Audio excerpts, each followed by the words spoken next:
মধ্যপ্রাচ্যে কি আমেরিকা ধীরে ধীরে একা হয়ে পড়ছে, আর সেই ফাঁকে কি ইরান গড়ে তুলছে নিজের শক্তিশালী এক্সেস অফ রেজিস্ট্যান্স? এটা একটা বড় পাওয়ার শিফট। ২৪ জানুয়ারি ইরানপন্থী শক্তিশালী সশস্ত্র গোষ্ঠী কাতাইব হিজবুল্লাহ একটি বিস্ফোরক ঘোষণা দেয়। তারা প্রকাশ্যে জানিয়ে দেয়, ইরানের বিরুদ্ধে যদি পূর্ণমাত্রার যুদ্ধ শুরু হয় তাহলে তারা সরাসরি যুদ্ধে নামবে। এটা শুধু ইরাকের কথা নয়, তারা ইরাক, সিরিয়া, লেবানন, ইয়েমেন সব জায়গার প্রতিরোধ যোদ্ধাদের প্রস্তুত থাকতে বলেছে। এই বক্তব্যের ভাষা ছিল ভয় ধরানো। ইরানকে বলা হয় মুসলিম বিশ্বের কেন্দ্র ও হৃদয়। দাবি করা হয় ইরানই নাকি দশকের পর দশক ধরে নিপীড়িতদের রক্ষা করে আসছে, আর যদি কেউ ইরানের ওপর হামলা চালায় তাহলে সেই আক্রমণের ফল হবে ভয়াবহ ও অপূরণীয়। এর মানে কি? এর মানে ইরানের বিরুদ্ধে যুদ্ধ মানে শুধু আমেরিকা বনাম ইরান নয়। এর মানে একসঙ্গে জ্বলে উঠতে পারে ইরাক, সিরিয়া, লেবানন ও ইয়েমেন, অর্থাৎ একটি পুরো অঞ্চল জুড়ে যুদ্ধ। এই উত্তেজনার মাঝেই আমেরিকা পাঠায় আরেকটি কড়া বার্তা, এইবার ইরাককে। মার্কিন পররাষ্ট্রমন্ত্রী মার্কো রুবিও ইরাককে স্পষ্টভাবে সতর্ক করে দেন, ইরানপন্থী কোনো সরকার গঠিত হলে তার পরিণতি ভয়াবহ হতে পারে। কারণ ইরাকে একটি শক্তিশালী শিয়া জোট সাবেক প্রধানমন্ত্রী নুরি আল মালিকিকে আবার ক্ষমতায় আনার চেষ্টা করছে। আমেরিকার চোখে মালিকি মানেই ইরানের প্রভাব। রুবিওর বার্তা ছিল পরিষ্কার, এমন সরকার গঠিত হলে ইরাক সরাসরি যুক্তরাষ্ট্র ইরান সংঘাতের লক্ষ্যবস্তু হয়ে যাবে। এটা আরও গুরুত্বপূর্ণ কারণ কয়েকদিন আগেই যুক্তরাষ্ট্র সম্পূর্ণভাবে ইরাক থেকে সেনা প্রত্যাহার শেষ করেছে, অর্থাৎ মাঠ ছেড়ে দিয়ে এখন কূটনীতির মাধ্যমে চাপ দেওয়া হচ্ছে। এখন আসি সবচেয়ে চমকপ্রদ অংশে। আরব মিত্ররাই কি আমেরিকার উপর বিরক্ত? খবর অনুযায়ী উপসাগরীয় দেশগুলো ইরানের সঙ্গে সরাসরি যুদ্ধে যেতে চায় না। সবচেয়ে জোরালো বার্তা এসেছে কাতার থেকে। কাতারের রাজ পরিবারের একজন প্রভাবশালী সদস্য প্রকাশ্যে বলেন, যুক্তরাষ্ট্র আল উদেইদ বিমান ঘাঁটির মালিক নয়, সে শুধু ভাড়াটে। এই আল উদেইদ ঘাঁটি কি? এটা মধ্যপ্রাচ্যে যুক্তরাষ্ট্রের সবচেয়ে বড় সামরিক ঘাঁটি। হাজার হাজার মার্কিন সেনা, যুদ্ধ বিমান, ড্রোন সব এখানে। কাতারের বার্তা ছিল ঠান্ডা কিন্তু ভয়ঙ্কর। এই ঘাঁটি বন্ধ হলে কাতারের খুব একটা ক্ষতি হবে না, কিন্তু যুক্তরাষ্ট্রের পুরো মধ্যপ্রাচ্য কৌশল ভেঙে পড়বে। একজন কাতারি রাজকীয় ভাষায় বলেছিলেন, এটা হবে ঠিক নিজের হাত কেটে ফেলার মতো। কেন কাতার এমন বলছে? কারণ এই ঘাঁটির কারণে কাতার নিজেই ইরানের সম্ভাব্য হামলার লক্ষ্যবস্তু হয়ে উঠছে। ২০২৫ সালের সংঘাতের সময় ইরান স্পষ্টভাবে এই ঘাঁটিকে নিশানা করেছিল। একদিকে আমেরিকা যুদ্ধজাহাজ পাঠাচ্ছে, ইরাককে হুমকি দিচ্ছে, ইরানের ওপর চাপ বাড়াচ্ছে। অন্যদিকে ইরান তার মিত্র মিলিশিয়াদের এক করছে, আরব দেশগুলো দূরত্ব রাখছে, মার্কিন ঘাঁটি ও সহায়তা নিয়ে প্রশ্ন তুলছে। মধ্যপ্রাচ্যে কি আমেরিকার প্রভাব কমছে, আর সেই সুযোগে কি ইরান ধীরে ধীরে নিজের প্রভাব বাড়াচ্ছে? মধ্যপ্রাচ্যে মার্কিন নৌবহর ইরানের বিরুদ্ধে আবার কি যুদ্ধের প্রস্তুতি? মধ্যপ্রাচ্যে আবার উত্তেজনার পারদ চলছে, আর এই উত্তেজনার কেন্দ্রে রয়েছে যুক্তরাষ্ট্র ও ইরান। মার্কিন প্রেসিডেন্ট ডোনাল্ড ট্রাম্প নিজেই ঘোষণা করেছেন, মার্কিন নৌবাহিনীর একটি বিশাল আর্মাডা পারস্য উপসাগরের দিকে এগোচ্ছে। এই ঘোষণার পরেই প্রশ্ন উঠছে, যুক্তরাষ্ট্র কি আবার ইরানে হামলার প্রস্তুতি নিচ্ছে, নাকি এটা শুধুই শক্তি প্রদর্শন? যুক্তরাষ্ট্র কি সামরিক শক্তি পাঠাচ্ছে? মার্কিন কর্মকর্তাদের মতে যুক্তরাষ্ট্র এখন মধ্যপ্রাচ্যে পাঠাচ্ছে একটি এয়ারক্রাফট ক্যারিয়ার স্ট্রাইক গ্রুপ, আধুনিক যুদ্ধ জাহাজ, ক্ষেপণাস্ত্র প্রতিরক্ষা ব্যবস্থা। এই বহরের নেতৃত্বে রয়েছে USS Abraham Lincoln aircraft carrier. এই জাহাজটি মূলত দক্ষিণ চীন সাগরের দিকে যাচ্ছিল, কিন্তু হঠাৎ করেই দিক বদলে মধ্যপ্রাচ্যের দিকে পাঠানো হয়। এই ক্যারিয়ার গ্রুপে আছে আর্লিজ বার্ক ক্লাস ডেস্ট্রয়ার, যেগুলোতে রয়েছে টমাহক ক্রুইজ মিসাইল, যা ইরানের ভেতরে অনেক গভীর লক্ষ্যবস্তুতে আঘাত হানতে সক্ষম। এছাড়া এসব জাহাজে রয়েছে এইজিস কমব্যাট সিস্টেম, যা ব্যালিস্টিক ও ক্রুজ মিসাইল প্রতিরোধে ব্যবহৃত হয়। ট্রাম্প কি বলছেন? ট্রাম্প সরাসরি বলেছেন, আমরা ইরানের দিকে নজর রাখছি, অনেক জাহাজ সেই দিকে যাচ্ছে, হয়তো ব্যবহার করতে হবে না, কিন্তু প্রস্তুত থাকা জরুরি। অর্থাৎ বার্তা পরিষ্কার, যুদ্ধ না হলেও যুদ্ধের প্রস্তুতি পুরোপুরি। তবে লক্ষ্য করার বিষয়, কিছুদিন আগেই ট্রাম্প ইরানের সরকার বিরোধী বিক্ষোভকারীদের সমর্থন দিয়ে বলেছিলেন সাহায্য আসছে, কিন্তু বিক্ষোভ দমনের পর ট্রাম্প আবার সামরিক ভাষা কিছুটা কমিয়ে আনেন।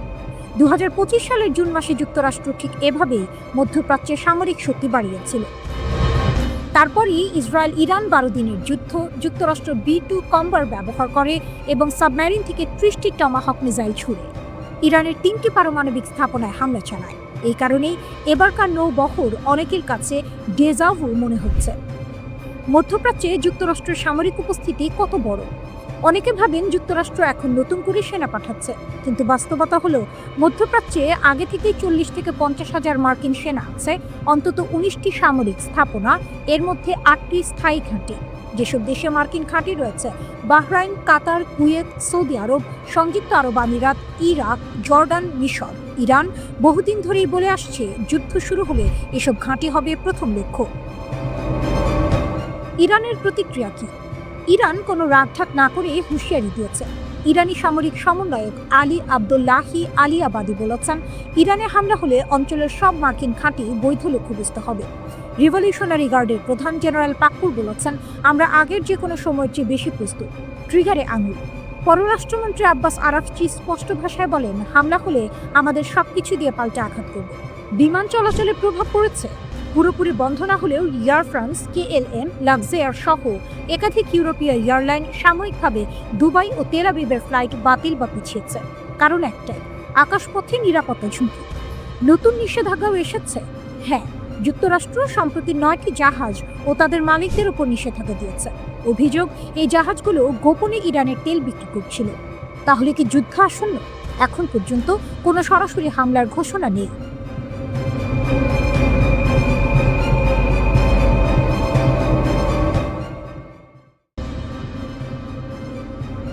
মধ্যপ্রাচ্যের সমুদ্র আবারও অস্থির। ঢেউয়ের শব্দের সঙ্গে মিশে যাচ্ছে যুদ্ধজাহাজের ইঞ্জিনের গর্জন। রাডারের পর্দায় জ্বলে উঠছে সতর্কতার লাল সংকেত। আকাশে নজরদারি ড্রোন, ডেকে প্রস্তুত ক্ষেপণাস্ত্র। লক্ষ্য একটাই, ইরান।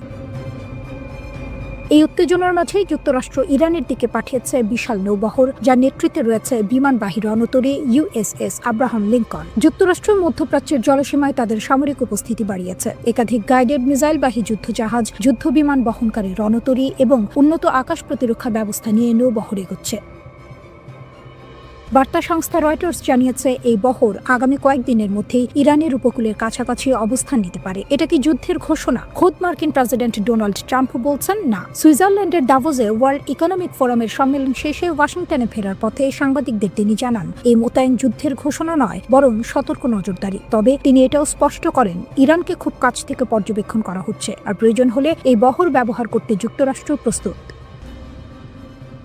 তাহলে এত প্রস্তুতি কেন? মার্কিন প্রশাসনের আশঙ্কা, মধ্যপ্রাচ্যে থাকা মার্কিন ঘাঁটিগুলোর দিকে ইরান পাল্টা ক্ষেপণাস্ত্র হামলা চালাতে পারে। সেই আশঙ্কা থেকেই নৌবহরে যুক্ত করা হয়েছে উন্নত এয়ার ডিফেন্স সিস্টেম। ইরানের বার্তা কি? তেহরানও স্পষ্ট। ইরানের ইসলামী বিপ্লবী গার্ড বাহিনী IRGC এর প্রধান কমান্ডার মেজর জেনারেল মোহাম্মদ পাক্কুর কড়া ভাষায় সতর্ক করেছেন যুক্তরাষ্ট্র ও ইসরায়েলকে। তার বক্তব্য, ভুল হিসাব করলে তার জবাব হবে আরও বেদনাদায়ক, আরও অনুশোচনাময়। তিনি জোর দিয়ে বলেন, চাপের কাছে নত হয় না ইরানের যোদ্ধারা, ইতিহাসই তার সাক্ষী। প্রতিপক্ষকে হুঁশিয়ার করে পাক্কুর আরও বলেন, বিপ্লবী গার্ড ও প্রিয় ইরান সর্বাধিক সতর্ক অবস্থায় রয়েছে। তাদের আঙুল ট্রিগারে অন্য যে কোনো সময়ের চেয়ে বেশি প্রস্তুত আছে। সর্বোচ্চ কমান্ডের আদেশ ও পদক্ষেপগুলো বাস্তবায়নের জন্য সম্পূর্ণ প্রস্তুত। তেহরানের দাবি, আগের চেয়ে এখন ইরানের প্রতিরক্ষা শক্তি আরও সংগঠিত, আরও শক্তিশালী। আকাশে নজরদারি, ডেকে প্রস্তুত ক্ষেপণাস্ত্র, ভূগর্ভস্থ অবকাঠামো সব মিলিয়ে তারা যে কোনো পরিস্থিতির জন্য প্রস্তুত। বিশ্লেষকরা কি বলছেন? অনেক বিশ্লেষকের মতে এটা কোনো সাধারণ মহড়া নয়, এটি এক শক্তি পরীক্ষা। একদিকে বিশ্বের সবচেয়ে শক্তিশালী নৌবাহিনী তার উপস্থিতি দেখাচ্ছে, অন্যদিকে ইরান বলছে ভয় নয়, প্রতিরোধী তাদের পরিচয়। একদিকে ওয়াশিংটন বলছে নজরদারি, অন্যদিকে তেহরান বলছে প্রতিরোধ। দুই পক্ষই নিজেদের অবস্থান শক্ত করছে। মধ্যপ্রাচ্যের জলসীমা এখন কি দেখছে? একদিকে যুদ্ধজাহাজের বহর, অন্যদিকে সতর্কবার্তা। সমুদ্র যেন সাক্ষী, এটি শুধু অস্ত্রের লড়াই নয়, এটি মনস্তাত্ত্বিক লড়াই। কে কাকে ভয় দেখাতে পারে, কে শেষ পর্যন্ত ঠান্ডা মাথায় থাকবে, সেই পরীক্ষা চলছে। এই মুহূর্তে যুদ্ধ অনিবার্য এমনটা বলা যাচ্ছে না, কিন্তু এটাও স্পষ্ট, পরিস্থিতি অত্যন্ত স্পর্শকাতর। একটি ভুল হিসাব, একটি ভুল সিদ্ধান্ত, আর পুরো অঞ্চল অস্থির হয়ে উঠতে পারে। ইরানে আন্দোলন দমাতে রাশিয়ার ভূমিকা, নীরব সহযোগিতা নাকি কৌশলগত খেলা? ইরানি সরকার বিরোধী আন্দোলন যখন তীব্র আকার ধারণ করে, তখন আন্তর্জাতিক সংবাদ মাধ্যমে একটি প্রশ্ন ঘুরপাক খেতে থাকে, এই আন্দোলন দমাতে কি রাশিয়া গুরুত্বপূর্ণ ভূমিকা পালন করেছে? আর যদি করে থাকে, তাহলে যুক্তরাষ্ট্র ও ইসরায়েলের চোখ ফাঁকি দিয়ে মস্কো কিভাবে তেহরানকে সাহায্য করল? ইরানকে ঘিরে যুক্তরাষ্ট্র ও ইসরায়েল বহুদিন ধরেই চাপ তৈরি করে আসছে। মার্কিন প্রেসিডেন্ট ডোনাল্ড ট্রাম্প প্রকাশ্যেই ইরানের অর্থনৈতিক সংকট, বেকারত্ব এবং আন্দোলনকে হাতিয়ার বানিয়ে খামেনির শাসন ব্যবস্থা পতনের কথা বলেছেন। আন্দোলনের সময় ট্রাম্পের একের পর এক মন্তব্য অনেক বিশ্লেষকের চোখে সরাসরি উস্কানি। কিন্তু বাস্তবে কি হলো? 3 সপ্তাহের বেশি সময় ধরে চলা আন্দোলনের পর ইরানের পরিস্থিতি ধীরে ধীরে নিয়ন্ত্রণে আসে। ব্রিটিশ বার্তা সংস্থা রয়টার্স 16 জানুয়ারি জানায়, তেহরানের জনজীবনে স্বাভাবিকতা ফিরতে শুরু করেছে। ব্যাপক গ্রেপ্তার আর কড়া আইনশৃঙ্খলা ব্যবস্থার মাধ্যমে সরকার আন্দোলন অনেকটাই দমন করতে সক্ষম হয়েছে। এখানেই আসে আরেকটি গুরুত্বপূর্ণ প্রশ্ন: ইন্টারনেট কিভাবে আন্দোলন দমনের হাতিয়ার হয়ে উঠল? আন্দোলনের সময় ইরান সরকার ইন্টারনেট বন্ধ করে দেয়, তবে এই সুযোগে ট্রাম্পের ঘনিষ্ঠ ব্যবসায়ী ইলন মাস্ক তার মালিকানাধীন স্টারলিংক স্যাটেলাইট ইন্টারনেট ইরানিদের জন্য উন্মুক্ত করার ঘোষণা দেন, এমনকি বিনা খরচে সেবা দেওয়ার কথাও বলেন। কিন্তু বাস্তবে এই উদ্যোগ খুব একটা কাজে আসেনি। বিজনেস স্ট্যান্ডার্ড জানায়, স্টারলিংক ঠেকাতে ইরান ব্যবহার করেছে রাশিয়ার দেয়া বিশেষ প্রযুক্তি। এক ধরনের জ্যামার ব্যবহার করে স্টারলিংকের আপলিংক ও ডাউনলিংকের প্রায় 80% ট্রাফিক অকার্যকর করে ফেলে ইরান। ফলে ইন্টারনেট সরবরাহে বড় বাধার মুখে পড়ে মাস্কের উদ্যোগ। এখানেই স্পষ্ট হয় রাশিয়ার নীরব কিন্তু কার্যকর ভূমিকা। 2022 সালে ইউক্রেন যুদ্ধে ইরান রাশিয়াকে স্বল্প মূল্যের কিন্তু শক্তিশালী ড্রোন দিয়েছিল এমন অভিযোগ করে পশ্চিমা দেশগুলো। সেই সহযোগিতার কথা মনে রেখেই ইরান বিপদে পড়লে চুপ করে থাকেননি প্রেসিডেন্ট ভ্লাদিমির পুতিন। শুধু প্রযুক্তিগত সহায়তাই নয়, কূটনৈতিকভাবেও ইরানের পাশে দাঁড়ায় রাশিয়া। ট্রাম্প যখন একের পর এক সামরিক হামলার হুমকি দিচ্ছিলেন, তখনই রাশিয়ার পররাষ্ট্র মন্ত্রণালয় সতর্ক করে বলে, ইরানের বিরুদ্ধে যে কোনো সামরিক পদক্ষেপ হবে বিধ্বংসী, যা পুরো মধ্যপ্রাচ্য ও বৈশ্বিক নিরাপত্তাকে ঝুঁকিতে ফেলবে। একই সঙ্গে উত্তেজনা কমাতে মধ্যস্থতাকারীর ভূমিকায় নামেন পুতিন। তিনি একই দিনে ইসরায়েলের প্রধানমন্ত্রী বেনিয়ামিন নেতানিয়াহু এবং ইরানের প্রেসিডেন্ট মাসুদ পেজিশকিয়ানের সঙ্গে ফোনে কথা বলেন। রাশিয়া জানায়, তারা সংলাপের মাধ্যমে সংকট সমাধানে প্রস্তুত। এদিকে সামরিক বার্তাও দেয়া হয় ভিন্নভাবে। ইরানে আন্দোলন চলাকালীন সময়ে রাশিয়া ও চীনের যুদ্ধ জাহাজ ইরানের সঙ্গে যৌথ নৌ মহড়ায় অংশ নেয়। দক্ষিণ আফ্রিকার জলসীমায় অনুষ্ঠিত এই মহড়াকে অনেক বিশ্লেষক দেখছেন যুক্তরাষ্ট্র ও ইসরায়েলের প্রতি কঠোর বার্তা হিসেবে। সবচেয়ে গুরুত্বপূর্ণ বিষয় হলো 2025 সালের জানুয়ারিতে রাশিয়া ও ইরানের মধ্যে একটি 20 বছর মেয়াদী কৌশলগত চুক্তি হয়। এই চুক্তির আওতায় রাশিয়া ইরানকে সামরিক, অর্থনৈতিক ও কৌশলগত সহায়তা দেবে, এমনকি যুক্তরাষ্ট্রের নিষেধাজ্ঞা উপেক্ষা করেও। সব মিলিয়ে বলা যায়, পুতিনের কৌশল ছিল বহু স্তর বিশিষ্ট প্রযুক্তি, কূটনীতি, সামরিক মহড়া আর দীর্ঘমেয়াদী চুক্তি। এর ফলেই আয়াতুল্লাহ খামেনির নেতৃত্বাধীন সরকার আন্দোলন দমন করে অনেকটা নিয়ন্ত্রণ ফিরিয়ে আনতে পেরেছে। ইরানের সবচেয়ে শক্তিশালী সামরিক বাহিনী Islamic Revolutionary Guard Corps IRGC একটি ভয়ঙ্কর হুমকি দিয়েছে। তাদের ঘনিষ্ঠ একটি টেলিগ্রাম চ্যানেলে দাবি করা হয়েছে, কাতারে মার্কিন সামরিক কমান্ডাররা কোথায় লুকিয়ে আছেন সেই জায়গা তারা চিহ্নিত করে ফেলেছে। কাতারের গোপন অবস্থান নিয়ে কি দাবি? ওই পোস্টে বলা হয়, যুক্তরাষ্ট্রের সেন্টকম এর শীর্ষ কর্মকর্তারা কাতারের বিখ্যাত আল উদেইদ বিমান ঘাঁটি ছেড়ে গোপনে দোহা শহরের একটি বিলাসবহুল হোটেলে আশ্রয় নিয়েছেন। বার্তাটি ছিল স্পষ্ট এবং হুমকিমূলক, 5 তারকা হোটেলের দেয়ালও নিরাপত্তা দিতে পারবে না। এর মানে ইরান পরিষ্কার করে জানাতে চাইছে, আমেরিকান সেনারা যেখানে থাকুক তারা ইরানের নিশানার বাইরে নয়। আল উদেইদ এয়ারবেস কেন এত গুরুত্বপূর্ণ? কাতারের আল উদেইদ বিমান ঘাঁটি হচ্ছে মধ্যপ্রাচ্যে যুক্তরাষ্ট্রের সবচেয়ে বড় সামরিক ঘাঁটি। এখানে প্রায় 10,000 মার্কিন সেনা অবস্থান করে। এই ঘাঁটি থেকে পরিচালিত হয় পুরো মধ্যপ্রাচ্যের জন্য US সেন্ট্রাল কমান্ড, মার্কিন বিমান বাহিনীর আঞ্চলিক সদর দপ্তর, ব্রিটিশ রয়্যাল এয়ারফোর্সের গুরুত্বপূর্ণ ইউনিট। অর্থাৎ এই ঘাঁটি মানে আমেরিকার যুদ্ধের মস্তিষ্ক। হঠাৎ সেনা সরানোর কারণ কি? যুক্তরাষ্ট্র আল উদেইদ ঘাঁটি থেকে কিছু সেনা ও কর্মীকে সরিয়ে নেওয়ার নির্দেশ দেয়। সরকারিভাবে বলা হয়েছে এটি সতর্কতামূলক ব্যবস্থা। একই সঙ্গে মার্কিন পররাষ্ট্র দপ্তর মধ্যপ্রাচ্যে অবস্থানরত মার্কিন নাগরিকদের সতর্ক থাকতে বলেছে এবং সামরিক স্থাপনায় অপ্রয়োজনীয় যাতায়াত এড়িয়ে চলার নির্দেশ দিয়েছে। কারণ একটাই, ইরান সরাসরি হুঁশিয়ারি দিয়েছে, যদি আমেরিকা হামলা চালায় তাহলে মধ্যপ্রাচ্যের যেসব দেশে মার্কিন ঘাঁটি আছে সেগুলো সবই লক্ষ্যবস্তু হবে। ট্রাম্প কি পিছু হচ্ছেন? এই উত্তেজনার মধ্যেই মার্কিন প্রেসিডেন্ট ডোনাল্ড ট্রাম্প কিছুটা নরম সুরে কথা বলেছেন। তিনি দাবি করেন, ইরান নাকি 800 রাজনৈতিক বন্দীর ফাঁসি বাতিল করেছে, আর সেটাকেই তিনি ইতিবাচক অগ্রগতি হিসেবে দেখছেন। এক সাংবাদিক প্রশ্ন করেছিলেন, আপনি তো ইরানি বিক্ষোভকারীদের রাস্তায় নামতে বলেছিলেন, সাহায্যের কথাও বলেছিলেন, সেই সাহায্য কি এখনো আসছে? ট্রাম্পের উত্তর ছিল, আমরা দেখব। তারা 800 জনকে ফাঁসি দেয়নি, এটা বড় ব্যাপার। এতে মনে হচ্ছে ট্রাম্প হয়তো এখনই হামলার সিদ্ধান্ত নিচ্ছেন না। কিন্তু যুক্তরাষ্ট্রের সামরিক প্রস্তুতি কি যুদ্ধের ইঙ্গিত? কথার বাইরে বাস্তব চিত্র একেবারেই ভিন্ন। যুক্তরাষ্ট্র ইতিমধ্যে একটি এয়ারক্রাফট ক্যারিয়ার স্ট্রাইক গ্রুপ মধ্যপ্রাচ্যে পাঠিয়েছে। ইউএসএস আব্রাহাম লিঙ্কন সহ একাধিক যুদ্ধজাহাজ রওনা দিয়েছে। অন্তত 6টি আকাশে জ্বালানি সরবরাহকারী বিমান সৌদি আরবের দিকে যাচ্ছে। এগুলো কোনো সাধারণ মহড়া নয়, এগুলো যুদ্ধের প্রাক প্রস্তুতি বলেই মনে করছেন বিশ্লেষকরা। ফক্স নিউজ জানিয়েছে, যদি ট্রাম্প হামলার অনুমতি দেন তাহলে তা আগের যে কোনো অভিযানের চেয়ে অনেক বেশি ভয়ঙ্কর হতে পারে। আরব দেশগুলো কেন আতঙ্কিত? সবচেয়ে বড় বিষয় হলো যুক্তরাষ্ট্রের মিত্ররাই এখন হামলার বিরোধিতা করছে। সৌদি আরব, কাতার, ওমান সবাই ওয়াশিংটনকে বলছে পিছিয়ে যান, না হলে পুরো মধ্যপ্রাচ্য জ্বলে উঠবে। কারণ তারা জানে ইরান একা নয়, হামলা হলে প্রতিক্রিয়া আসবে বহু দিক থেকে। তাহলে যুদ্ধ কতটা কাছে? হোয়াইট হাউস বলছে সব খবরই অনুমানের ওপর ভিত্তি করে। তাদের বক্তব্য, ট্রাম্প ছাড়া কেউ জানে না তিনি কি করবেন। শক্তি, জেদ, অটলতা। ইরানের রাষ্ট্র টেলিভিশনে সম্প্রচারিত ছবি দেখাচ্ছে ইসলামী বিপ্লবী গার্ড কোরের স্থলবাহিনী স্থিরভাবে দাঁড়িয়ে আছে। শুধুমাত্র তেহরানের রাস্তা নয়, পুরো বিশ্বের দিকে একটি স্পষ্ট বার্তা, আমরা প্রস্তুত। এটি কোনো সাধারণ অনুষ্ঠান নয়, এটি ইরানের উত্তরের সীমান্তে সেনা শক্তির প্রদর্শনী। এ সময় যুক্তরাষ্ট্রের সাধারণ হুমকি কিছুটা নীরব। সৌদি আরব সহ উপসাগরীয় দেশগুলো প্রেসিডেন্ট ট্রাম্পকে আহ্বান জানিয়েছে, এখন আক্রমণ বন্ধ করুন, ইরানকে একটি সুযোগ দিন। কিন্তু তেহরান অপেক্ষা করছে না। আইআরজিসি এর উপস্থিতি কেবল প্রতীকী নয়, এটি একটি কৌশলগত বার্তা। আমাদের প্রতিরক্ষা অটল, শৃঙ্খলিত এবং সর্বদা প্রস্তুত। চাপ, নিষেধাজ্ঞা এবং অভ্যন্তরীণ আন্দোলনের পরেও ইরান শক্তি প্রদর্শন করছে। দূরদৃষ্টি কৌশলে কূটনীতি কিছু সময় কিনছে। মাঠে ইরান প্রতিটি সম্ভাব্য পরিস্থিতির জন্য প্রস্তুত। ইরানকে বাধ্য করা যাবে না, ইরানকে বিচ্ছিন্ন করা যাবে না।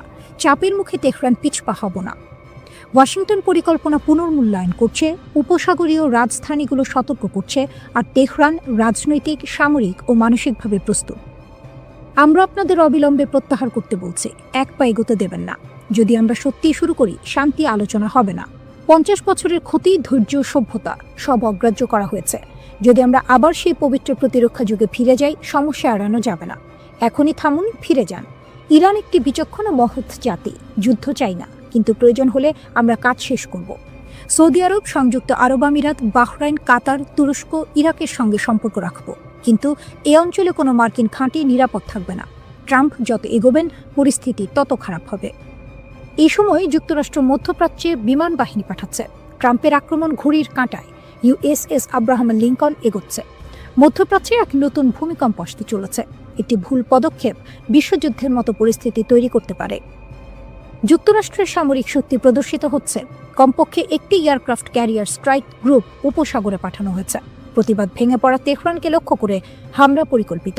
6টি স্ট্র্যাটো ট্যাঙ্কার সৌদি আরবের দিকে যাচ্ছিল। একই সময়ে কাতারের আল উদেদ বিমান ঘাঁটি থেকে কিছু মার্কিন কর্মী সরানো হচ্ছে। এটি ছিল গত বছরের প্রতিশোধের মতোই সম্ভাব্য লক্ষ্য। ইরান বারবার সতর্ক করেছে যে কোনো মার্কিন হস্তক্ষেপ উপসাগরের ঘাঁটিতে হামলা করবে। এক ভুল হিসাব পুরো অঞ্চলকে যুদ্ধের দিকে ঠেলে দিতে পারে। প্রেস সেক্রেটারি কারেন লেভিট বললেন, ট্রাম্প পরিস্থিতি ঘনিষ্ঠভাবে পর্যবেক্ষণ করছেন। 800 জনের জীবন বাঁচানো হয়েছে। তিনি সব বিকল্প উন্মুক্ত রেখেছেন। ট্রাম্পও নিজেই জানিয়েছেন, নিষ্পত্তি নিশ্চিত নয়, পরিস্থিতি চলমান, আমরা দেখব। পাশাপাশি সৌদি আরব, কাতার এবং ওমান যুক্তরাষ্ট্রকে সতর্ক করছে, আক্রমণ পুরো অঞ্চলকে অস্থির করতে পারে। আল উদেদ ঘাঁটির সতর্কতা স্তর কমেছে। বিমান এবং কর্মীরা ধীরে ধীরে ফিরে আসছে। এই আন্দোলন ইরানের নেতৃত্বের জন্য সবচেয়ে বড় চ্যালেঞ্জ। অর্থনৈতিক অসন্তোষ থেকে শুরু হওয়া প্রতিবাদ দেশের সর্বত্র ছড়িয়ে পড়ে। ইরান বলছে, বাইরে থেকে প্রভাবিত করা হয়েছে ট্রাম্পকে যুদ্ধের ফাঁদে ফেলার জন্য। সিনেটর লিন্ডসে গ্রাহাম বলছেন, ট্রাম্প এখনও শক্তিশালী পদক্ষেপের জন্য প্রস্তুত। বিক্ষোভে জ্বলছে ইরান, হুমকি দিচ্ছেন ট্রাম্প। কিন্তু যুক্তরাষ্ট্র কি সত্যিই হামলা চালাতে পারবে? ভেনেজুয়েলার প্রেসিডেন্ট নিকোলাস মাদুরোর পতনের পর যুক্তরাষ্ট্রের প্রেসিডেন্ট ডোনাল্ড ট্রাম্প এবার দৃষ্টি ঘুরিয়েছেন ইরানের দিকে। 13 জানুয়ারি ট্রাম্প স্পষ্ট ভাষায় হুঁশিয়ারি দেন, ইরান যদি বিক্ষোভকারীদের হত্যা বন্ধ না করে তবে বড় মূল্য দিতে হবে। তিনি সরাসরি ইরানের জনগণকে উদ্দেশ্য করে বলেন, প্রতিবাদ চালিয়ে যাও, সাহায্য আসছে। এই বক্তব্য অনেকের মনে প্রশ্ন তুলেছে, যুক্তরাষ্ট্র কি ইরানে ভেনেজুয়েলার মতো কোনো অভিযান চালাতে চায়? ইরান কেন ভেনেজুয়েলা নয়? এই প্রশ্নের উত্তর বুঝতে হলে আগে ভেনেজুয়েলার পরিস্থিতি দেখতে হবে। ভেনেজুয়েলার পতনের অন্যতম কারণ ছিল দেশটির দুর্বল ও প্রায় অচল বিমান প্রতিরক্ষা ব্যবস্থা। রাশিয়ার দেয়া S-300VM ও BUK M2E সিস্টেম ঠিকভাবে রক্ষণাবেক্ষণ করা হয়নি। অনেক রাডার বছরের পর বছর কাজই করছিল না, ফলে যুক্তরাষ্ট্র খুব সহজেই কারাকাসের আকাশে বিশেষ বাহিনী নামাতে পেরেছিল। কিন্তু ইরান সম্পূর্ণ ভিন্ন একটি বাস্তবতা। ইরানের শক্তিশালী প্রতিরক্ষা দেয়াল। ইরান বহু বছর ধরে সম্ভাব্য হামলার জন্য প্রস্তুতি নিচ্ছে। আজ ইরানের কাছে রয়েছে রাশিয়ার S-300 ও আধুনিক S-400, চীনের HQ-9B দীর্ঘপাল্লার ক্ষেপণাস্ত্র, নিজস্ব তৈরি বাভার 373 এয়ার ডিফেন্স সিস্টেম। ইরানি সংসদ সদস্য আবুল ফজল জোরাভান্দ জানিয়েছেন, রাশিয়ার MiG-29 ইতিমধ্যে এসেছে, Su-35 আসছে পথে। চীন ও রাশিয়া বিপুল সংখ্যক এয়ার ডিফেন্স সিস্টেম সরবরাহ করছে। HQ-9B ক্ষেপণাস্ত্র রেঞ্জ প্রায় 300 কিলোমিটার। বাভার 373 এর রেঞ্জও 300 কিলোমিটারের বেশি বলে দাবি করা হয়। 2025 সালের যুদ্ধে ইসরায়েলের হামলার পর ইরান এই প্রতিরক্ষা আরও শক্ত করেছে। ক্ষেপণাস্ত্র শক্তি ইরানের সবচেয়ে বড় হাতিয়ার। ইরানের কাছে প্রায় 2000 ব্যালিস্টিক ক্ষেপণাস্ত্র রয়েছে বলে ধারণা করা হয়। অনেক ক্ষেপণাস্ত্র ঘাঁটি পাহাড়ের গভীরে লুকানো, যেগুলো ধ্বংস করা প্রায় অসম্ভব। ইরানের রিভলিউশনারি গার্ড বলছে তারা এখন যে কোনো যুদ্ধের জন্য সর্বোচ্চ প্রস্তুত। যুক্তরাষ্ট্রের সীমাবদ্ধতা। 2025 সালের মতো পরিস্থিতি এখন নেই। এই মুহূর্তে উপসাগরে কোনো মার্কিন এয়ারক্রাফট ক্যারিয়ার নেই। USS গার্ল্যান্ড আর ফোর্ড পাঠানো হয়েছে ক্যারিবিয়ানে। USS নিমেটস রয়েছে নিজ দেশে।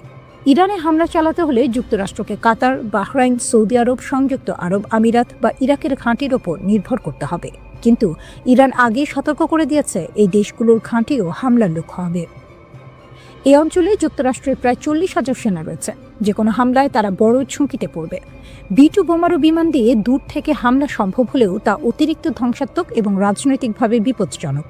সবচেয়ে গুরুত্বপূর্ণ বিষয়, ট্রাম্প স্পষ্ট করে বলেছেন মাটিতে সেনা নামানো হবে না। খামেনিকে হত্যা বা আটক কতটা বাস্তব? ভেনেজুয়েলার মতো করে ইরানের সর্বোচ্চ নেতা আয়াতুল্লাহ আলী খামেনিকে আটক করা প্রায় অসম্ভব। ইরান ভৌগোলিকভাবে বিশাল, দেশটি বহু স্তরের প্রতিরক্ষার ভেতরে আবদ্ধ। খামেনিকে হত্যা করা তুলনামূলক সহজ হতে পারে, কিন্তু সেটি ভয়াবহ যুদ্ধ ডেকে আনবে। এমনকি ইরান আগেই উত্তরসূরি পরিকল্পনা তৈরি করে রেখেছে। ট্রাম্প প্রকাশ্যে কঠোর কথা বলছেন, হুমকি দিচ্ছেন, ইরানের জনগণকে সাহস দিচ্ছেন, কিন্তু বাস্তবে যুক্তরাষ্ট্রের বিকল্প খুব সীমিত। ইরানের শক্তিশালী প্রতিরক্ষা, চীন রাশিয়ার সমর্থন এবং মধ্যপ্রাচ্যে যুদ্ধ ছড়িয়ে পড়ার ভয়, সব মিলিয়ে ওয়াশিংটনের সামনে রাস্তা খুবই সংকীর্ণ। হুমকি দেওয়া সহজ, কিন্তু ইরানে হামলা চালানো তা অনেক বেশি কঠিন। অনেক সময় যুদ্ধ ট্যাঙ্ক আর মিসাইল দিয়ে শুরু হয় না, যুদ্ধ শুরু হয় ইন্টারনেট দিয়ে। ইরান ও আমেরিকার চলমান চরম উত্তেজনার মধ্যে ঠিক এমনই এক প্রযুক্তিগত যুদ্ধ শুরু হয়েছিল। সামরিক আগ্রাসনের আগেই এই যুদ্ধে বড় ধাক্কা খায় যুক্তরাষ্ট্র। এই যুদ্ধে ওয়াশিংটন তাদের সবচেয়ে শক্তিশালী অস্ত্র হিসেবে মাঠে নামায় বিশ্বের শীর্ষ ধনী এলন মাস্ককে। পরিকল্পনাটা ছিল পরিষ্কার। ইরানে চলমান সরকার বিরোধী বিক্ষোভের সময় যখন আন্দোলন ছড়িয়ে পড়তে শুরু করে, তখন ইরান সরকার দেশ জুড়ে ইন্টারনেট ব্ল্যাকআউট জারি করে। উদ্দেশ্য একটাই, আন্দোলনকারীরা যেন অনলাইনে সংগঠিত হতে না পারে। আর ঠিক সেই মুহূর্তে ডিজিটাল নায়ক হয়ে হাজির হন এলন মাস্ক। ওয়াশিংটনের সবুজ সংকেত পেয়ে তিনি ঘোষণা দেন ইরানে স্টারলিংক স্যাটেলাইট ইন্টারনেট চালু করা হবে। আমেরিকার ধারণা ছিল ইরান সরকার ব্রডব্যান্ড, মোবাইল ডেটা বন্ধ করলেও আকাশ থেকে আসা স্যাটেলাইট সিগন্যাল তারা থামাতে পারবে না। অর্থাৎ তেহরানের সেন্সরশিপের দেয়াল ভাঙতে স্টারলিংককে অস্ত্র হিসেবে ব্যবহার করা হবে। অনেকেই ভেবেছিলেন ইরানের মতো একটি দেশের পক্ষে আধুনিক স্যাটেলাইট ইন্টারনেট ঠেকানো সম্ভব নয়। কিন্তু এখানেই সবাই ভুল করেছিল। ইরান শুধু প্রস্তুতি ছিল না, তারা দেখিয়ে দিয়েছে প্রযুক্তিগত যুদ্ধে তারা কতটা এগিয়ে। ইরান সরকার কেবল ফিজিক্যাল ইন্টারনেট বন্ধ করেই থেমে থাকেনি, বরং তারা সরাসরি স্টারলিংক সিস্টেমকে অচল করে দেয়। কিভাবে? উত্তরটা হলো ইলেকট্রনিক ওয়ারফেয়ার। ইরানের সামরিক বাহিনী নির্দিষ্ট এলাকায় স্টারলিংকের ব্যবহৃত ফ্রিকোয়েন্সি জ্যাম করে দেয়। এর ফলে স্যাটেলাইট আকাশে থাকলেও মাটিতে থাকা টার্মিনালগুলো সিগন্যাল রিসিভ করতে পারেনি। স্টারলিংক চালাতে যে ডিশ বা টার্মিনাল দরকার, সেগুলো যখনই সিগন্যাল পাঠানোর চেষ্টা করেছে, ইরানের রেডিও ফ্রিকোয়েন্সি ট্র্যাকিং সিস্টেম সেগুলো শনাক্ত করে ফেলেছে। অর্থাৎ কে কোথায় স্টারলিংক ব্যবহার করছে তা ইরান আগেই বুঝে গেছে। ফলে শুধু ব্যবহারকারীরাই নয়, এই ঘটনায় অপ্রস্তুত হয়ে পড়ে আমেরিকাও। কারণ যে পরিকল্পনা নিয়ে স্টারলিংক নামানো হয়েছিল সেটাই কার্যত ব্যর্থ হয়ে পড়ে। বিক্ষোভকারীরা ইন্টারনেট না পেয়ে বড় আকারে সংগঠিত হতে পারেনি। ডিজিটাল সংযোগ ভেঙে পড়ায় আন্দোলনের গতি কমে যায়। এই ঘটনার মাধ্যমে একটি বিষয় খুব পরিষ্কার হয়ে যায়, ইরান কেবল আধুনিক মিসাইল আর ড্রোনের উপর নির্ভরশীল নয়, গত কয়েক দশকে তারা সাইবার সিকিউরিটি ও ইলেকট্রনিক ওয়ারফেয়ারে ব্যাপক বিনিয়োগ করেছে। ইসলামী বিপ্লবের পর থেকে নিষেধাজ্ঞা, চাপ আর বিচ্ছিন্নতার মধ্যেও ইরান নীরবে নিজেদের প্রযুক্তিগত সক্ষমতা গড়ে তুলেছে। আর সেই সক্ষমতার মুখে এলন মাস্কের মতো টেক জায়ান্ট এবং আমেরিকার মতো সুপার পাওয়ার একসঙ্গে দাঁড়িয়েও ডিজিটাল দেয়াল ভাঙতে পারেনি।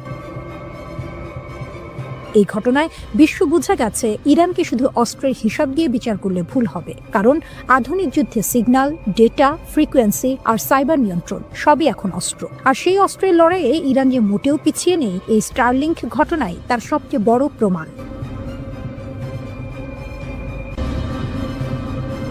ইরান এখন রুদ্ধশ্বাস এক সন্ধিক্ষণে দাঁড়িয়ে। রাস্তায় আগুন, স্লোগান, ভাঙচুর। আবার সেই রাস্তাতেই বিপরীত চিত্র, হাজার হাজার মানুষ রাষ্ট্রের পতাকা হাতে নেমে এসেছে সরকার ও সর্বোচ্চ নেতার পক্ষে। দেশ জুড়ে চলমান বিক্ষোভের মধ্যে ইরান কার্যত দুই ধারায় বিভক্ত। সরকারপন্থী সমাবেশে অংশ নেওয়া অনেকেই বলছেন তারা শুরুতে বিক্ষোভী ছিলেন, কিন্তু পরিস্থিতি যখন নিয়ন্ত্রণের বাইরে যেতে শুরু করে তখন তারা সরে দাঁড়ান। তাদের ভাষায় এটা আর প্রতিবাদ নেই, এটা বিশৃঙ্খলা। সেই বিশৃঙ্খলার মুখে তারা নিজেদের দায়িত্ব মনে করছেন দেশকে রক্ষা করা। রাষ্ট্রীয় টেলিভিশনে সম্প্রচারিত ভিডিওতে দেখা যায় তেহরান সহ একাধিক শহরে বিশাল জনসমাবেশ, মানুষ হাতে ইরানের পতাকা, সর্বোচ্চ নেতার ছবি, স্লোগানে মুখর রাজপথ, নেতৃত্বের প্রতি আনুগত্যের ঘোষণা, শক্ত অবস্থানে রাষ্ট্রযন্ত্র ও তার সমর্থকরা। এই অভ্যন্তরীণ উত্তেজনার মধ্যেই আন্তর্জাতিক মাত্রা যোগ করেছে ওয়াশিংটন।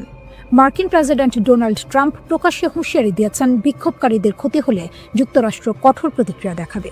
তিনি দাবি করেছেন পরিস্থিতি খুব কাছ থেকে পর্যবেক্ষণ করা হচ্ছে। এর আগেও ট্রাম্প ইঙ্গিত দিয়েছিলেন সহিংসতা বাড়লে যুক্তরাষ্ট্র বিক্ষোভকারীদের পাশে দাঁড়াতে পারে। ইরান এই অভিযোগ সরাসরি নাকচ করেছে। দেশটির পররাষ্ট্রমন্ত্রী আব্বাস আরাকচি অভিযোগ তুলেছেন যুক্তরাষ্ট্র ও ইসরায়েল এই অস্থিরতার পেছনে জড়িত। তার দাবি শান্তিপূর্ণ আন্দোলনকে সহিংসতার দিকে ঠেলে দেওয়ার চেষ্টা চলছে। একই সুরে কথা বলেছেন প্রভাবশালী রাজনীতিক আলী লারিজানিও। তাদের বক্তব্য, ভিতরের দুর্বলতাকে কাজে লাগিয়ে দেশকে অস্থিতিশীল করার চেষ্টা হচ্ছে। সর্বোচ্চ নেতা আয়াতুল্লাহ আলী খামেনি এক বিরল ভাষণে কঠোর অবস্থান স্পষ্ট করেছেন। তিনি বলেছেন রাষ্ট্র ধ্বংসের চেষ্টা সহ্য করা হবে না। তার ভাষায় ইসলামী প্রজাতন্ত্র ত্যাগের উপর দাঁড়িয়ে আছে এবং প্রয়োজন হলে নিজেকে রক্ষায় শক্তি প্রয়োগ করবে। সরকারি সূত্র জানায় নিরাপত্তা বাহিনী ইতোমধ্যে ব্যাপক ধরপাকড় শুরু করেছে। শত শত মানুষ আটক, বিপুল অস্ত্র উদ্ধারের দাবিও করা হয়েছে। এই পরিস্থিতিতে ট্রাম্পের একটি সামাজিক যোগাযোগ মাধ্যম পোস্ট নতুন করে উত্তেজনা বাড়িয়েছে। সেখানে তিনি লিখেছেন, ইরান হয়তো আগে কখনো এত কাছ থেকে স্বাধীনতাকে দেখেনি। তিনি বলেন, যুক্তরাষ্ট্র সাহায্য করতে প্রস্তুত। কী ধরনের সাহায্য তা স্পষ্ট নয়, কিন্তু তেহরানের কাছে এটি স্পষ্ট বার্তা, বিদেশি হস্তক্ষেপের ইঙ্গিত। বিক্ষোভ যখন টানা দ্বিতীয় সপ্তাহে, তখন সর্বোচ্চ নেতা সরাসরি ট্রাম্পকে আক্রমণ করেছেন। তিনি তাকে অহংকারী আখ্যা দিয়ে বলেছেন তার হাতে ইরানিদের রক্ত লেগে আছে। তিনি সতর্ক করেন, ইতিহাস বলে ক্ষমতার শীর্ষেই অনেক শাসকের পতন ঘটে। ইরানের রাষ্ট্রীয় গণমাধ্যমে দাবি করা হচ্ছে বিদেশি শক্তির মদদে পরিকল্পিত অস্থিরতা তৈরি করা হয়েছে। তাসনিম নিউজ জানিয়েছে 200 জনের বেশি সন্ত্রাসী সংগঠক আটক হয়েছে। গ্রেনেড থেকে শুরু করে আগ্নেয়াস্ত্র, বড় ধরনের অস্ত্রভাণ্ডার উদ্ধারের কথাও বলা হয়েছে। এর ফলে বিক্ষোভের তীব্রতা কমেছে। আইআরজিসিকে সর্বোচ্চ সতর্কতায় রাখা হয়েছে। সাধারণ সেনাবাহিনীর বদলে এই বাহিনীর ওপরই ভরসা করছেন সর্বোচ্চ নেতা, কারণ তাদের আনুগত্য প্রশ্নাতীত। একই সঙ্গে সক্রিয় করা হয়েছে ভূগর্ভস্থ ক্ষেপণাস্ত্র ঘাঁটি। বার্তা স্পষ্ট, ইরান প্রস্তুত দুই দিকেই। ভিতরের একদিকেই সর্বনাশ। ইরান যেভাবে ইসরায়েলিদের জালে ফাঁসালো, একটা বেনামি মেসেজ, একটা টেলিগ্রাম লিঙ্ক আর লোভনীয় অর্থের হাতছানি, এভাবেই ইরান ইসরায়েলের মাটিতে তাদের গুপ্তচর বৃত্তির জাল বিছিয়েছিল। আপাত দৃষ্টিতে নিরীহ ছোট ছোট কাজ দিয়ে শুরু, যা শেষ পর্যন্ত ইসরায়েলের জন্য বিশাল এক মাথা ব্যথার কারণ হয়ে দাঁড়িয়েছিল। কিন্তু আসল চমকটা লুকিয়ে ছিল অন্য কোথাও। 2024 সালের এপ্রিলে ইসরায়েলে ইরানের প্রথম ক্ষেপণাস্ত্র হামলার পর 30 জনেরও বেশি ইসরায়েলিকে ইরানি গোয়েন্দা সংস্থার সাথে কাজ করার অভিযোগে অভিযুক্ত করা হয়। এদের বেশিরভাগেরই গল্পটা প্রায় একই রকম। অজানা নম্বর থেকে আসা একটা মেসেজ, যেখানে সামান্য তথ্যের জন্য বা ছোটখাটো কাজের জন্য মোটা অঙ্কের টাকার প্রস্তাব। প্রথম দিকে কাজগুলো ছিল সহজ, যেমন কোনো পার্কের নির্দিষ্ট স্থানে কালো ব্যাগ পুঁতে রাখা হয়েছে কিনা তা পরীক্ষা করা। এর জন্য মিলত প্রায় 1000 মার্কিন ডলার। এরপর যখন লোভের পাল্লা ভারী হতে শুরু করলো, তখন এলো আরও বিপজ্জনক কাজের প্রস্তাব। আদালতের নথি থেকে জানা যায় গত 1 বছর ধরে ইরানের এই গুপ্তচর বৃত্তির চেষ্টা খুব একটা ফলপ্রসূ হয়নি। তারা ইসরায়েলের উচ্চপদস্থ কর্মকর্তাদের হত্যা করার যে আকাঙ্ক্ষা করেছিল তা পূরণ করতে পারেনি। তবে তাদের কৌশল ছিল মারাত্মক কার্যকর। এত বেশি ইসরায়েলি সাধারণ অভিযান চালাতে রাজি ছিল যে কৌশলগতভাবে গুরুত্বপূর্ণ স্থানগুলির তথ্য সংগ্রহের জন্য গুপ্তচর বৃত্তি অভিযান সফল হতে পারত, যা পরবর্তীতে ইরানি ব্যালিস্টিক ক্ষেপণাস্ত্রের লক্ষ্যবস্তুতে পরিণত হতো। যোগাযোগের পদ্ধতি ছিল বেশ সহজবোধ্য। একটি টেক্সট মেসেজ যার প্রেরক নিজেকে সংবাদ সংস্থা হিসেবে পরিচয় দিত। মেসেজে প্রায়শই যুদ্ধ সম্পর্কিত তথ্য চাওয়া হতো এবং বলা হতো, আমরা তা কিনতে প্রস্তুত। অন্য একটি মেসেজে আরও সরাসরি বলা হয়েছিল, একটি স্বাধীন জেরুজালেম মুসলমানদের একত্রিত করে, যুদ্ধ সম্পর্কে আমাদের তথ্য পাঠান। এরপরই আসতো টেলিগ্রাম অ্যাপের একটি লিঙ্ক, যেখানে নতুন করে কথোপকথন শুরু হতো। মজার বিষয় হলো, এই কথোপকথনে ইসরায়েলি নাম ব্যবহার করা হতো এবং সহজ কাজের বিনিময়ে অর্থের প্রস্তাব দেওয়া হতো। যদি কেউ আগ্রহ দেখাতো তাহলে তাদের পেপ্যাল বা ক্রিপ্টোকারেন্সির মাধ্যমে টাকা নেওয়ার জন্য একটি অ্যাপ সেট আপ করার পরামর্শ দেওয়া হতো। 29 সেপ্টেম্বর গ্রেপ্তার হওয়া এক সন্দেহভাজনের ঘটনা ছিল চমকপ্রদ। তাকে একটি পার্কে গিয়ে একটি কালো ব্যাগ পুঁতে রাখা হয়েছে কিনা তা পরীক্ষা করতে বলা হয়েছিল। ব্যাগটি ছিল না, কিন্তু নিয়োগকারী একটি ভিডিও পাঠিয়ে তা প্রমাণ করেছিল এবং তাকে $1000 দেওয়া হয়েছিল। এরপর তাকে লিফলেট বিতরণ, পোস্টার লাগানো বা গ্রাফিতি স্প্রে করার মতো কাজ দেওয়া হয়েছিল, যার বেশিরভাগই ছিল ইসরায়েলি প্রধানমন্ত্রী বেনিয়ামিন নেতানিয়াহুর বিরুদ্ধে অবমাননাকর স্লোগান। এরপর এলো আরও সংবেদনশীল কাজ, ছবি তোলা। আজারবাইজান বংশোদ্ভূত এক ইসরায়েলিকে দেশের বিভিন্ন স্পর্শকাতর স্থাপনার ছবি তোলার জন্য ভাড়া করা হয়েছিল। এমনকি এই কাজকে সে পারিবারিক ব্যবসায় পরিণত করেছিল। সে তার আত্মীয়দের হাইফা বন্দরের সুবিধাগুলোর ছবি তুলতে সাহায্য করেছিল, যা পরে ইরানি ক্ষেপণাস্ত্রের আঘাতে ক্ষতিগ্রস্ত হয়। 72 বছর বয়সী মরতে চাই মতি মামান এর ঘটনাটি ছিল আরও নাটকীয়। তার অর্থের প্রয়োজন ছিল এবং তুরস্কের 2 ব্যবসায়ী ভাইয়ের মাধ্যমে তার পরিচয় হয় এডি নামের এক ইরানি ব্যবসায়ীর সাথে। এডি শুকনো ফল এবং মশলা আমদানি করত। মামানকে সাইপ্রাস হয়ে সামান্দাগে উড়ে যেতে বলা হয়। এরপর তাকে তুরস্কের ইউকসেকোভা শহরে নিয়ে যাওয়া হয়, যেখানে সে একটি হোটেলে ছিল। এডি মামানকে জানায় যে ইসরায়েলিদের ইরানে পাচার করার একটি উপায় আছে। মামান রাজি হয় এবং একটি ট্রাকে লুকিয়ে ইরানে প্রবেশ করে। সেখানে এডি এবং একজন দ্বিতীয় ইরানি কর্মকর্তা মামানের সাথে একটি বিলাসবহুল হোটেলে দেখা করে এবং 3টি কাজের জন্য তাকে $1000 প্রস্তাব দেয়। ইসরায়েলের নির্দিষ্ট স্থানে টাকা বা বন্দুক রেখে আসা, জনাকীর্ণ স্থানের ছবি তোলা এবং অন্যান্য এজেন্টদের হুমকি দেয়া, যারা শত্রুতাপূর্ণ মিশন পরিচালনার জন্য ইরান থেকে তহবিল পেয়েছিল, কিন্তু আসলে তাদের মিশন সম্পাদন করেনি।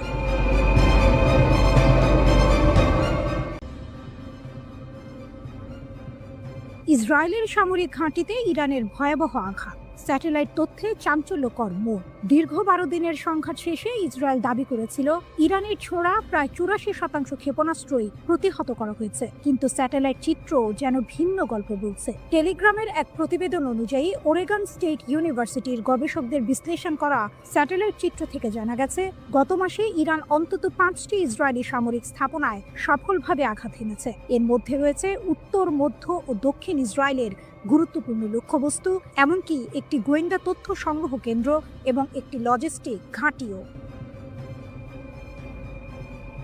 রাডার স্যাটেলাইট ডেটা, লুকানো সত্যের উন্মোচন। এক চাঞ্চল্যকর তথ্য উঠে এসেছে রাডার স্যাটেলাইট ডেটার ভিত্তিতে। এই ডেটা ক্ষেপণাস্ত্র হামলার সাথে সামঞ্জস্যপূর্ণ বিস্ফোরণের ক্ষয়ক্ষতি স্পষ্টভাবে চিহ্নিত করেছে। ইসরায়েলি সামরিক বাহিনী কঠোর সেন্সরশিপ আইনের কারণে এই হামলার তথ্য আগে প্রকাশ করেনি। এমনকি যোগাযোগ করা হলে ইসরায়েলি সেনাবাহিনী এই বিষয়ে কোনো মন্তব্য করতে অস্বীকৃতি জানিয়েছে। ইসরায়েলি সামরিক সেন্সরশিপ আইন সক্রিয় সংঘাতের সময় সংবেদনশীল নিরাপত্তা তথ্য প্রকাশে কঠোর বিধিনিষেধ আরোপ করে, যা এই গোপনীয়তার মূল কারণ। বিমান প্রতিরক্ষা ব্যবস্থার দুর্বলতা, কৌশলগত বিপর্যয়। টেলিগ্রাফের প্রতিবেদন আরও বলছে, সংঘাতের প্রথম ৮ দিনে ইরানের ক্রমবর্ধমান সংখ্যক ক্ষেপণাস্ত্র ইসরায়েলের বহুল আলোচিত বিমান প্রতিরক্ষা ব্যবস্থায় সফলভাবে প্রবেশ করেছে। বিশ্লেষকরা মনে করছেন, সীমিত ইন্টারসেপ্টর ক্ষেপণাস্ত্র সরবরাহ, ইরানের আরও উন্নত প্রযুক্তি অথবা আক্রমণ কৌশলের পরিবর্তনের কারণে এটি ঘটেছে। ইরান ইসরায়েলের বিমান প্রতিরক্ষা ব্যবস্থাকে পরাজিত করার জন্য এক অভিনব কৌশল ব্যবহার করেছে, সমন্বিত ড্রোন এবং ক্ষেপণাস্ত্র হামলা। এই কৌশল অনুযায়ী আত্মঘাতী ড্রোনগুলো প্রথমে নিক্ষেপ করা হয়, যা ইসরায়েলি প্রতিরক্ষা ব্যবস্থাকে ব্যস্ত ও বিভ্রান্ত করে তোলে। যখন প্রতিরক্ষা ব্যবস্থা ড্রোনগুলোকে প্রতিহত করতে ব্যস্ত থাকে, তখন মূল ক্ষেপণাস্ত্রগুলো সফলভাবে লক্ষ্যবস্তুতে আঘাত হানে। নাম প্রকাশ না করার শর্তে টেলিগ্রাফকে একজন জ্যেষ্ঠ ইরানি কর্মকর্তা বলেছেন, এই ড্রোন ব্যবহার ছিল ইসরায়েলি প্রতিরক্ষা ব্যবস্থাকে পরাস্ত করার একটি ইচ্ছাকৃত কৌশল। ড্রোন নিক্ষেপের মূল লক্ষ্য হল তাদের সিস্টেমগুলোকে ব্যস্ত রাখা, ওই কর্মকর্তা বলেন। সংঘাতের অপ্রত্যাশিত বাঁক, ইরানের প্রতিশোধ ও মার্কিন যুক্তরাষ্ট্রের হস্তক্ষেপ। 13 জুন ইসরায়েলি সরকার ইরানের বিরুদ্ধে বেআইনি আগ্রাসন শুরু করে, যার ফলে অনেক জ্যেষ্ঠ কমান্ডার, পারমাণবিক বিজ্ঞানী এবং সাধারণ নাগরিক নিহত হন। এর প্রতিক্রিয়ায় ইরান 24 ঘন্টারও কম সময়ের মধ্যে ক্ষেপণাস্ত্র ও ড্রোন হামলা চালিয়ে প্রতিশোধ নেয়। এরপর ট্রু প্রমিস 3 এর অধীনে ধারাবাহিক প্রতিশোধমূলক অভিযান চালানো হয়। যুদ্ধ আরও তীব্র হয় যখন 22 জুন মার্কিন যুক্তরাষ্ট্র ইসরায়েলের পক্ষে যুদ্ধে প্রবেশ করে। মার্কিন বোমারু বিমান আন্তর্জাতিক আইন লঙ্ঘন করে 3টি ইরানি পারমাণবিক স্থাপনায় আঘাত হানে। এর জবাবে ইরান আত্মরক্ষার জন্য কাতারের আল উদেইদ বিমান ঘাঁটিতে ক্ষেপণাস্ত্র হামলা চালায়, যা পশ্চিম এশিয়ার বৃহত্তম মার্কিন সামরিক বিমান ঘাঁটি। অবশেষে যুদ্ধবিধ্বস্ত ইসরায়েলি সরকার 24 জুন একতরফাভাবে একটি যুদ্ধবিরতি চুক্তি মেনে নিতে বাধ্য হয়।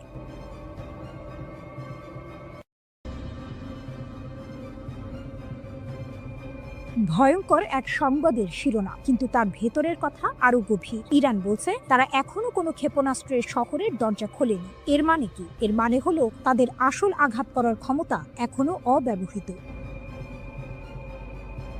ইরানের নীরব সংকেত যে হামলা এখনো হয়নি। ইরান বরাবরই বলে আসছে তাদের সশস্ত্র বাহিনীর প্রতিটি পদক্ষেপ সুদূর প্রসারী পরিকল্পনার অংশ, তাৎক্ষণিক প্রতিশোধ নয়। যখন ইসরায়েলি দখলদারিত্ব যুদ্ধের শেষ দিনে ইরানের নিরাপত্তা কেন্দ্রগুলোতে হামলা চালায়, তখন বিশ্ব অবাক হয়েছিল ইরানের শান্ত প্রতিক্রিয়ায়। কিন্তু ইরানের এই আপাত নীরবতার পেছনে লুকিয়ে আছে এক গভীর কৌশল। ফজলির কথা স্পষ্ট, পারমাণবিক অস্ত্রের ক্ষেত্রে ইরানের প্রযুক্তিগত জ্ঞান রয়েছে, কিন্তু তাদের আদর্শিক নীতি এর ব্যবহার বা তৈরির বিপক্ষে। এই কথাগুলো আপাত দৃষ্টিতে শান্তি এবং সংযমের বার্তা দিলেও এর ভেতরের টুইস্ট হলো, প্রযুক্তিগত জ্ঞান আছে মানে হলো তারা চাইলে তা করতে সক্ষম। এটি ইসরায়েল এবং পশ্চিমা দেশগুলোর জন্য এক শীতল সতর্কবার্তা। ইউরেনিয়াম সমৃদ্ধকরণ আপোষ নিয়ে ইরানের উপপররাষ্ট্রমন্ত্রী মাজিদ তখত রাভাঞ্চি জোর দিয়ে বলেছেন, মার্কিন ইসরায়েলি হামলা সত্ত্বেও ইরান তার পারমাণবিক কর্মসূচিতে অটল। তারা জাতীয় চাহিদা অনুযায়ী ইউরেনিয়াম সমৃদ্ধকরণ চালিয়ে যাবে। এর অর্থ আমেরিকা বা ইসরায়েলের কোনো হুমকি ইরানকে তার পথ থেকে সরাতে পারছে না। এটি কেবল একটি বিবৃতি নয়, এটি এক ধরনের চ্যালেঞ্জ। তখত রাভাঞ্চি বলেছেন, ইরান সংলাপের জন্য উন্মুক্ত, কিন্তু এখানেও আছে একটি বড় শর্ত। ভবিষ্যতের আলোচনার জন্য আমেরিকার পক্ষ থেকে বিশ্বাসযোগ্য গ্যারান্টি প্রয়োজন। ইরান চায় আমেরিকা তাদের বোঝাক যে আলোচনার সময় তারা সামরিক শক্তি ব্যবহার করবে না। এটি ইরানের পক্ষ থেকে একটি কড়া বার্তা। যদি আমেরিকা ইরানের বিশ্বাস অর্জন করতে না পারে, তাহলে আলোচনার কোনো সম্ভাবনাই নেই। এই শর্তটি অত্যন্ত গুরুত্বপূর্ণ, কারণ এটি স্পষ্ট করে দিচ্ছে যে ইরান শুধুমাত্র কথার কথা নয়, কাজের প্রমাণ চাইছে।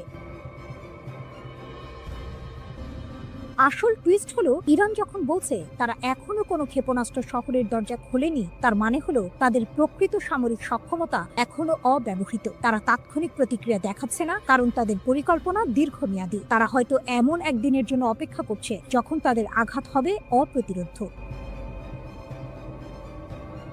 পারমাণবিক অস্ত্রের প্রযুক্তিগত জ্ঞান থাকা সত্ত্বেও তা ব্যবহার না করার কথা বলা, কিন্তু ইউরেনিয়াম সমৃদ্ধকরণ চালিয়ে যাওয়া, এই দুইয়ের মধ্যে একটি সূক্ষ্ম টানাপোড়েন রয়েছে। ইরান হয়তো বোঝাতে চাইছে যে তাদের ক্ষমতা আছে, কিন্তু তারা তা সংযত রাখছে। এই সংযমই তাদের সবচেয়ে বড় কৌশলগত অস্ত্র।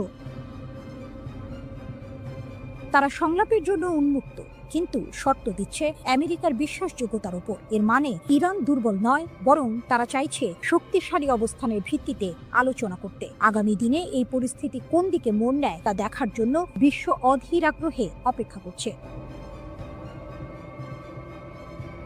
ইরান বলছে ইসরায়েলের সাথে যুদ্ধে ব্যবহৃত ক্ষেপণাস্ত্র শক্তির মাত্র 1/4। ব্রিগেডিয়ার জেনারেল আলী ফজলি দাবি করেছেন, সেজ্জিল ক্ষেপণাস্ত্র ইসরায়েলকে অবাক করে দিয়েছিল। তিনি জানিয়েছেন, ইরান বছরের পর বছর ধরে শত্রুর সাথে যে কোনো সম্ভাব্য সংঘর্ষের জন্য প্রস্তুতি নিচ্ছে।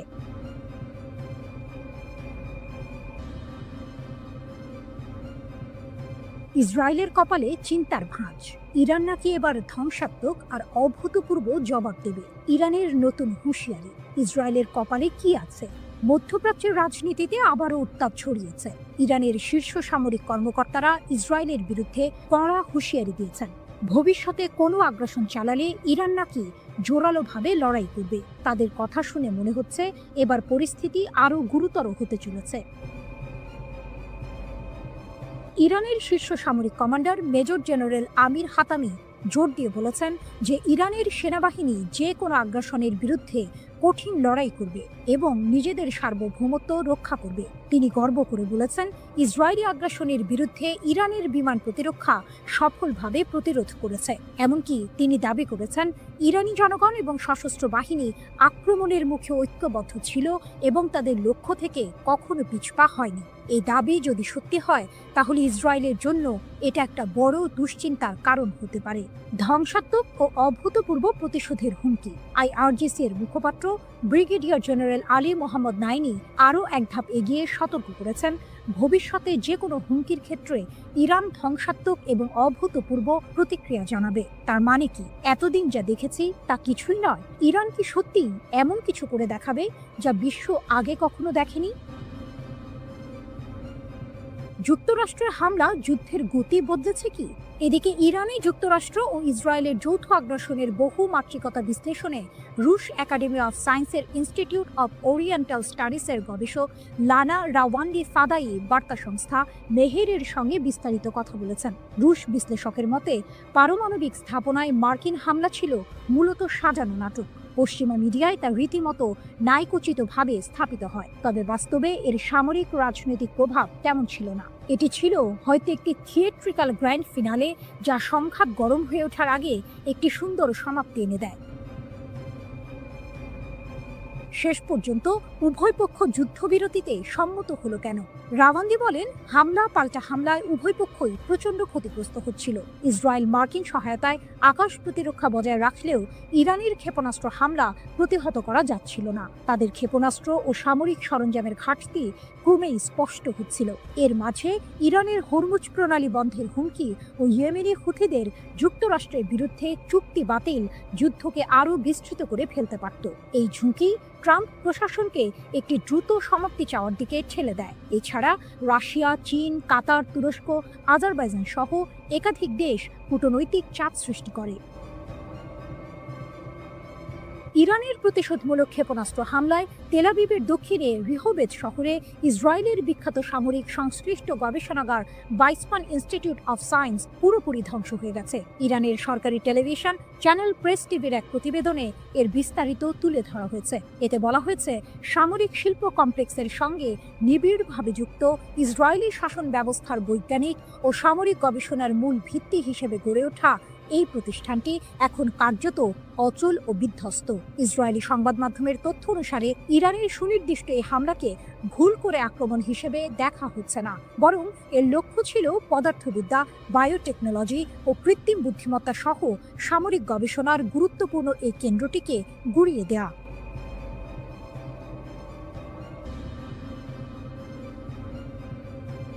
গরম খবর, আবারও উত্তপ্ত মধ্যপ্রাচ্য। ইসরায়েল যদি ফের কোনো ভুল করে, তাহলে নাকি আরও কঠিন থাপ্পড় খাবে, এমনটাই হুমকি দিলেন ইরানের শীর্ষ জেনারেল আব্দুর রহিম মুসাভি। শুনে মনে হচ্ছে এবার বুঝি আর ছোটখাটো হুমকি নয়, আসল যুদ্ধের দামামা বাজছে।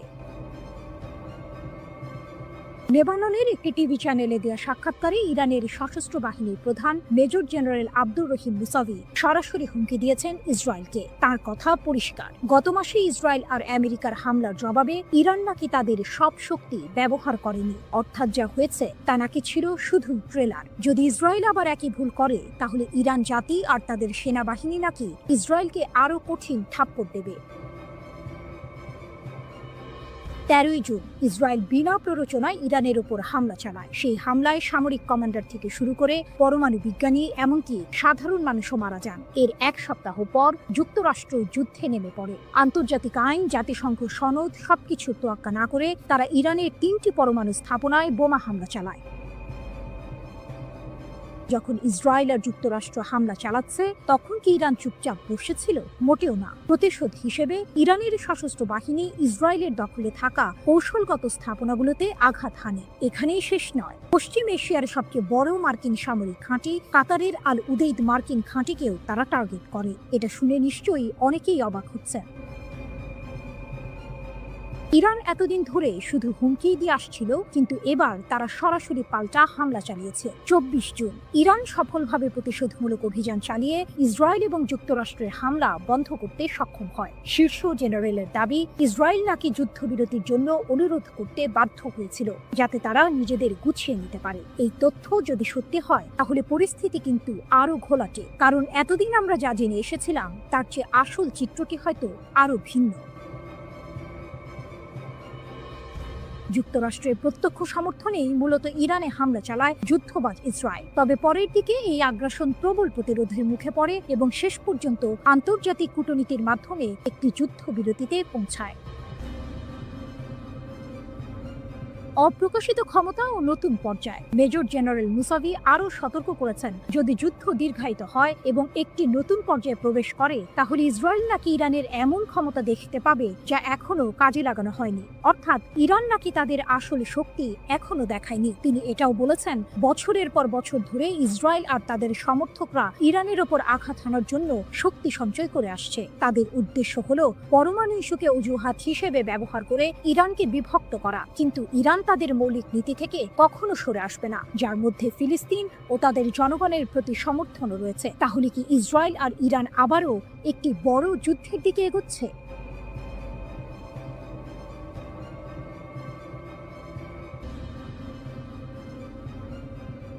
ইরান স্পষ্ট জানিয়ে দিয়েছে ইসরায়েলের সঙ্গে তাদের পরবর্তী সংঘাত হবে চূড়ান্ত সংঘর্ষ। রাশিয়ার সংবাদ মাধ্যম আরটিকে দেয়া এক সাক্ষাৎকারে ইরানের একটি সূত্র এই তথ্য নিশ্চিত করেছে। এই ঘোষণা মধ্যপ্রাচ্যে নতুন করে উত্তেজনার পারদ চড়িয়ে দিয়েছে, কারণ ইরান বিশ্বাস করে তারা এখন ইসরায়েলের দুর্বলতা সম্পর্কে ওয়াকিবহাল এবং তাদের হাতে এমন উন্নত ক্ষেপণাস্ত্র রয়েছে যা ইসরায়েলের আকাশ প্রতিরক্ষা ব্যবস্থাকে সহজেই ভেদ করতে পারে। গত 13 জুন ইসরায়েল ইরানের ওপর হামলা চালায়। ইহুদিবাদী দেশটির দাবি ছিল তেহরান পারমাণবিক বোমা তৈরির শেষ পর্যায়ে পৌঁছে গেছে। এই হামলায় ইরানের পারমাণবিক ও সামরিক স্থাপনাগুলো ক্ষতিগ্রস্ত হয়, শত শত মানুষ এবং পারমাণবিক কর্মসূচির সঙ্গে জড়িত বেশ কয়েকজন উচ্চ পদস্থ সামরিক কর্মকর্তা ও বিজ্ঞানী নিহত হন। এরপর 22 জুন যুক্তরাষ্ট্র ইরানের 3টি পারমাণবিক স্থাপনায় হামলা চালায়, যার মধ্যে ছিল নাতানজ ও ফোর্দোর ইউরেনিয়াম সমৃদ্ধকরণ কেন্দ্র। তেহরান অবশ্য বরাবরই সামরিক উদ্দেশ্যে পারমাণবিক কর্মসূচি পরিচালনার অভিযোগ অস্বীকার করে আসছে। পাল্টা জবাব হিসেবে ইরান কামিকাজে ড্রোন ও ক্ষেপণাস্ত্র হামলা চালায়, যা সরাসরি ইসরায়েল ও কাতারে অবস্থিত যুক্তরাষ্ট্রের আল উদেইদ বিমান ঘাঁটিতে আঘাত হানে। 12 দিনব্যাপী এই সংঘাত শেষ হয় যুক্তরাষ্ট্রের মধ্যস্থতায় হওয়া এক যুদ্ধবিরতির মাধ্যমে, যা এখনও কার্যকর রয়েছে। ইসরায়েলের দুর্বলতা উন্মোচিত। আরটিকে দেওয়া মন্তব্যে তেহরানের সূত্রটি জানায়, সাম্প্রতিক উত্তেজনার সময় ইরান ইসরায়েলি শাসনের দুর্বলতা শনাক্ত করতে পেরেছে। এটি একটি চাঞ্চল্যকর দাবি যা ইসরায়েলের প্রতিরক্ষা সক্ষমতা নিয়ে প্রশ্ন তুলেছে। সূত্রটি আরও দাবি করে যে ইরানের কাছে এখনও নতুন প্রজন্মের হাজার হাজার ক্ষেপণাস্ত্র রয়েছে এবং যুদ্ধ শুরু হলে প্রতিদিন অন্তত কয়েকশো ক্ষেপণাস্ত্র ইসরায়েলের দিকে ছোঁড়া হবে। যদি এই দাবি সত্য হয় তাহলে ইসরায়েলের আকাশ প্রতিরক্ষা ব্যবস্থার জন্য এটি এক বিশাল চ্যালেঞ্জ হবে। এমনকি উন্নত আয়রন ডোমও এত সংখ্যক ক্ষেপণাস্ত্র মোকাবিলায় কতটা সফল হবে তা নিয়ে সন্দেহ থেকেই যায়। এই সংঘাতের জন্য ইরান শুধু সামরিকভাবেই প্রস্তুত নয়, বরং অভ্যন্তরীণ সমর্থনও পাচ্ছে বলে দাবি করা হয়েছে। সূত্রটি জানায়, দেশের জনগণ এবং প্রবাসী ইরানিদের কাছ থেকে সরকার অভূতপূর্ব সামাজিক সমর্থন পাচ্ছে। এটি নিঃসন্দেহে তেহরানের আত্মবিশ্বাস বাড়াচ্ছে। যদিও ইরান জানে যে কোনো সংঘাতে যুক্তরাষ্ট্র ইসরায়েলের পাশে দাঁড়াবে, তবুও তেহরান এই চ্যালেঞ্জ মোকাবিলা করতে প্রস্তুত বলেও উল্লেখ করা হয়েছে। খামেনির দাবি ও ট্রাম্পের হুঁশিয়ারি। ইরানের সর্বোচ্চ নেতা আয়াতুল্লাহ আলী খামেনি তার সামরিক জবাবের বিষয়ে বলেন, ইসরায়েলি রাষ্ট্র কার্যত ধ্বংসপ্রাপ্ত ও নিষ্ক্রিয় হয়ে পড়েছিল। তার মতে, যুক্তরাষ্ট্রের হস্তক্ষেপ না হলে ইহুদিবাদী শাসন পুরোপুরি ধ্বংস হয়ে যেত। এটি ইরানের পক্ষ থেকে একটি বড় সড় দাবি, যা ইসরায়েলের সামরিক সক্ষমতা নিয়ে গুরুতর প্রশ্ন তৈরি করে। অন্যদিকে যুক্তরাষ্ট্রের প্রেসিডেন্ট ডোনাল্ড ট্রাম্প হুঁশিয়ারি দিয়ে বলেছেন, তেহরান যদি পারমাণবিক কর্মসূচি চালিয়ে যায় বলে যুক্তরাষ্ট্র বিশ্বাস করে, তাহলে আরও হামলা চালানো হবে। ইসরায়েলের প্রধানমন্ত্রী বেনিয়ামিন নেতানিয়াহু ইরানের বিরুদ্ধে আরও হামলার সম্ভাবনা উড়িয়ে দেননি।